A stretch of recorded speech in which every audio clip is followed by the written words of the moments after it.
Good morning, my dear students. Welcome to another class on history of English language.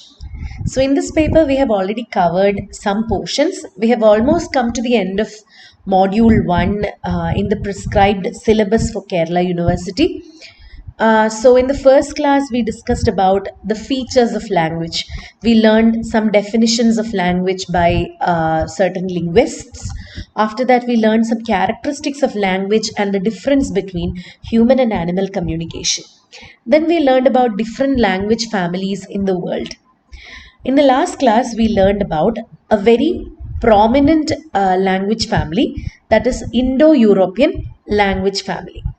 Now, the languages, the modern remnants, the modern languages in this Indo-European language family, it is supposed to have emerged from a parent language called Proto-Indo-European.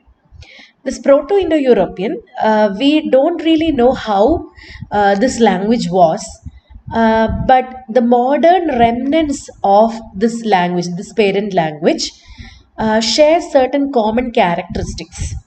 And we naturally can assume that these shared features might be the features of the parent language, Proto-Indo-European itself.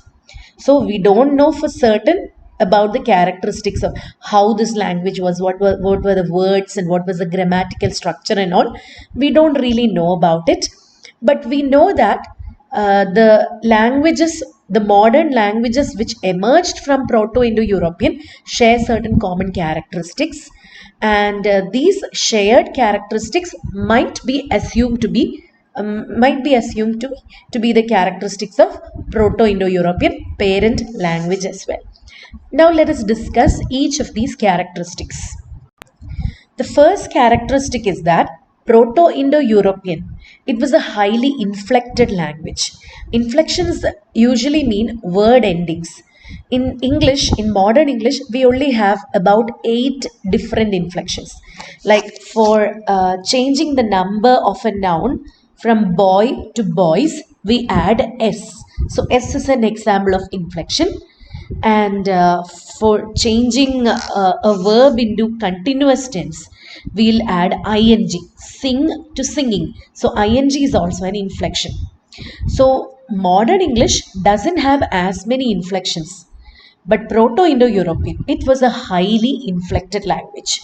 Because of all these inflections, even if the word order within a sentence was changed, that did not result in change of meaning.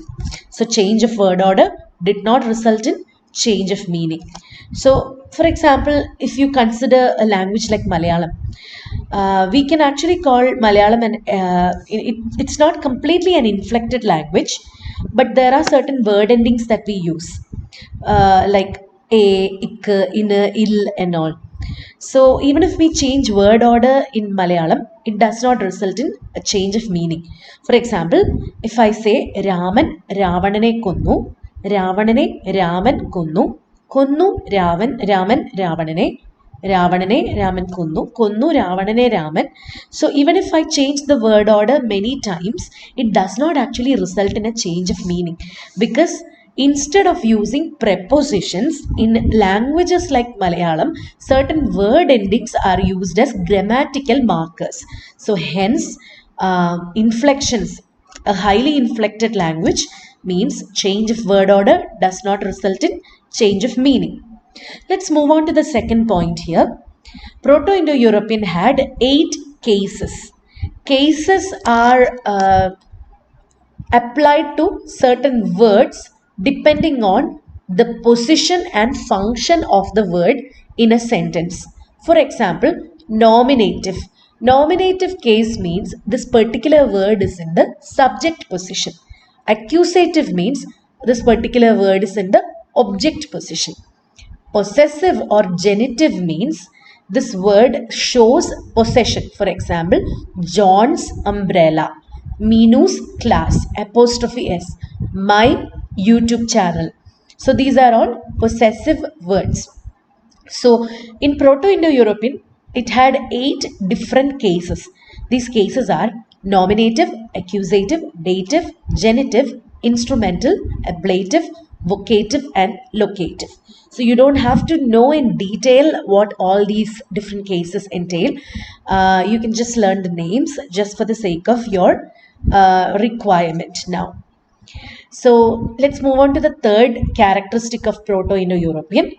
In Proto-Indo-European nouns had three numbers. In modern English, we only have two numbers, singular and plural. But in Proto-Indo-European, nouns had three numbers, singular, dual and plural. Right now we have boy and boys. But we have to imagine that in Proto-Indo-European, there was a separate word which is with a separate inflection for denoting that there were two boys. There was singular, dual and plural numbers for nouns. And the fourth point is that even in nouns, even now we are considering nouns had different sets of case inflections. There were certain classes of nouns. We can put some nouns together as a set. Some other nouns would come in under a different set. So the nouns in the same set use same kind of inflections. The one in a different set use different kinds of inflectional patterns. For example, if you consider modern English, we have words like boy, girl, plant, etc. All these words form plural by adding s. Boys, girls, plants, etc. But there are different words like man, woman, etc. But these words form plural by changing the root of changing a vowel in the root of the word. That is, man becomes men, woman becomes women. So these are different sets of nouns. In Proto-Indo-European, there was not a single set of case inflections used for all nouns alike, but there were several different sets. Some nouns follow one pattern, other nouns follow a different pattern. So there were various declensions of nouns. Declensions means groups of nouns. Let's move on to the fifth point now. Let's come to the consideration about adjectives. In Proto-Indo-European, when according to the case and number of the nouns, adjectives were also provided with inflections. In modern English, adjectives doesn't have any particular word endings. For example, it's pretty girl and pretty girls. So even though there are more than one girls now, there is more than one girl now, it does not mean that you change the adjective pretty into pretties. Just considering a very crude example here. So, but in Proto-Indo-European, adjectives were also inflected according to the case and number of the nouns. When nouns have some certain case and number, adjectives will also have to follow the same pattern. So adjectives had also different inflections. Let's come to the sixth point now. Proto-Indo-European verbs. In Proto-Indo-European, verbs used were strong verbs. Strong verb means verb which showed the change of tense by changing the vowel of the stem. For example, sing, sang, sung, drive, drove, driven. So these are all examples of strong verbs. A vowel in the root of the word will change. That's actually the explanation of strong verbs. Proto-Indo-European had only strong verbs. There were no weak verbs in Proto-Indo-European. Then the seventh point is that even in pronouns and articles there were inflections. So you can just consider how complicated and complex a language Proto-Indo-European was. Almost everything was inflected. Pronouns, articles, adjectives, nouns, verbs. Almost all the words in a sentence were inflected. So it was a very difficult and complicated language. So even pronouns and articles were inflected, and there were in Proto-Indo-European there were pronouns of the first person, second person and third person, just like modern English. Then in Proto-Indo-European the stress could fall on any syllable. There was no fixed rule that every word the stress would fall only on the first syllable. There was no fixed rule like that. The stress could actually fall on any syllable of a word. So it had free accent. Proto-Indo-European had free accent. Then ninth point is that Proto-Indo-European was pitch based. Pitch was actually pretty important. So change in tone and pitch can actually result in slight change of meaning too, if you are not that careful. Then let's come to vocabulary now. So Indo-Europeans were a nomadic or a semi-nomadic pastoral tribe. So they had a lot of common words. Let's see some examples. They had common words for cattle, sheep, dog, pig, goat, goose, etc. But they did not have a common word for ass. They had common words for cheese and butter, but not for milk. They had a common word for grain. They had common words for hunting and fishing, tools and weapons like arrows, some metals like copper, bronze, gold, silver, etc. And then words connected with pottery and weaving. They had common words for house and door, but they did not have common word for window. They had common words for rain and snow and wild animals like elephant, lion, tiger, camel, etc. They had common words for river and stream, but they did not have common words for sea and ocean. They had a common word for ship and also family relationships. So with that, we have come to the end of the discussion of the characteristics of Proto-Indo-European. Let's move on to the characteristics of Proto-Germanic now.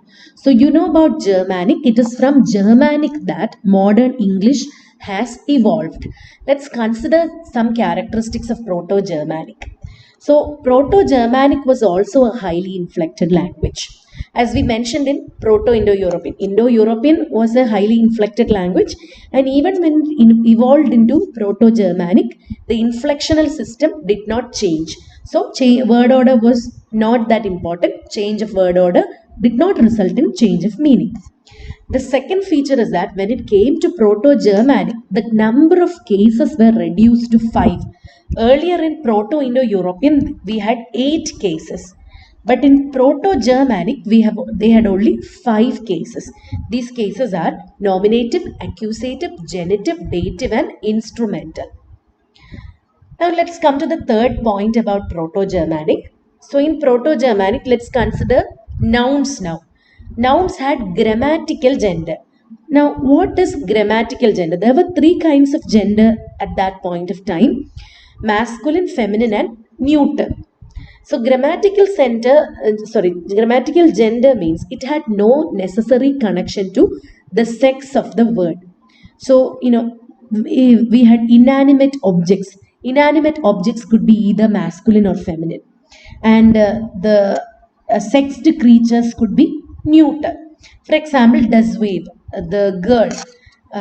Girl is actually, a girl, feminine, but the word itself was neuter. So that is an example of grammatical gender. The gender of an object and the sex of an object had no relation or connection with each other. So the police here, the police. When we consider a word like police, we always assume it to be masculine, but the word itself was feminine. So in Proto-Germanic, all nouns had grammatical gender. That is, gender of an object or a gender of a word had no necessary connection with sex. Let's move on to the fourth point now. We are considering nouns again. In the case of nouns, numbers. In Proto-Indo-European, there were 3 numbers: singular, dual, and plural. When it came to Proto-Germanic, there were only singular and plural numbers. The dual number was dropped. So this is the reason why we do not have dual number in modern English. It was dropped at the time of Proto-Germanic itself. So in Proto-Germanic, there were only 2 numbers, singular and plural. The dual number was dropped. Again, we are considering about nouns in the 5th point. So in Proto-Germanic also, there were different declensions of nouns. There were different groups or sets of nouns. Each of these sets had their own kinds of inflections. And let's come to the 6th point. We are considering adjectives here now. There were 2 forms of adjectives in Proto-Germanic. There were 2 forms of adjectives in Proto-Germanic, the strong form of adjective and the weak form of adjectives. So the strong form is the one in which it doesn't need the support from another word. In the weak form, it needs support from another word. For example, let's see, we have good, we have an adjective good in old English or in old, in Proto-Germanic. Good had two forms, good and gooda. Good or God and goda. So when we say God, it is actually the strong form because it doesn't need the support of any other word before it. Whereas when we say goda, this particular adjective comes when there is something supporting the adjective. So there is C here. C means the. So when they need the support of an article or something like that, they had to use the weak form. When they did not need the support of any other word, they could use the strong form. So this was actually a development in Proto-Germanic. Two forms of adjectives were used, strong form and weak form. Strong form was not preceded by anything. Weak form was used when the adjective was preceded by articles, demonstrations and possessives. Then let's move on to, in the seventh point, we are considering about verbs. Here we considered about nouns. Then we discussed about adjectives. Now we are discussing verbs. So in Proto-Germanic also there were two classes of verbs, strong verbs and weak verbs. So the difference with Proto-Indo-European is that Proto-Indo-European had only strong verbs. Proto-Germanic had two kinds of verbs, strong verbs and weak verbs. You already know about strong verbs. Strong verbs indicate change of tense by changing a vowel in the word. For example, sing, sang, sung. Weak verbs indicate change of tense by adding inflections like ed, d, t, etc. For example, walk, walked, walked. Plant, planted, planted. So when you have to add d, ed or t, that is actually an example of weak verb. And again, let's consider verbs. In Proto-Germanic, they had only two tense forms, past tense and present tense. Even in modern English, we have only two tenses, past tense and present tense. But within these two tenses, Proto-Germanic had different endings for different persons. First person had a different kind of inflection, second person a different one, and third person a different kind of inflections. Then let's come to the ninth point. Proto-Germanic was stress-based. In Proto-Indo-European, it had free stress. Stress could fall on any syllable. Proto-Germanic, stress was actually fixed. Stress usually fell on the first syllable of a word, the initial syllable of a word. So that actually had a lot of influence in how language changed afterwards. So as a result of the stress falling on the first syllable of a word, the syllables at the end of the words tended to become weak. So with passage of time, we just stopped pronouncing these weak syllables towards the end of the words. So that might have resulted in the reduction and loss of inflections. Inflections usually come towards the end of the word. So because the stress fell on the first syllable of the word, the last part of the word was not pronounced that well. Gradually, that part of the word was completely ignored and dropped. That might have resulted in the reduction and loss of inflections in English. Let's look at the vocabulary items in Proto-Germanic. So in Proto-Germanic language, there were words related to ships and seafaring because they were a seafaring people. They had words like ship, sail, boat, keel, sheet, sea, etc. Then they had borrowed words from Celts, words like iron and lead. Then they borrowed words from Romans. These are words related to war, trade, building, horticulture and food. And words like wall, tile, chalk, mill and pit. And they had words for fruits like apple, plum, pear, etc. All these words were borrowed from the Romans. And they also borrowed from the Latin language words like pound, mile, cheap, kitchen, pepper, peas, mint, kettle, dish, etc. So that brings us to the end of the discussion about Proto-Germanic. I hope this class was beneficial for you as we have compared the characteristics of Proto-Indo-European and Proto-Germanic. I request you to watch this video again to get a better understanding of this topic. And this is actually a very important discussion. It could be asked for 4 marks or even a more important part of your question paper in your for your examinations. So make sure that you watch it again and learn well. So I hope you have benefited from this lesson. Thank you for watching till the end. Have a nice day. Bye.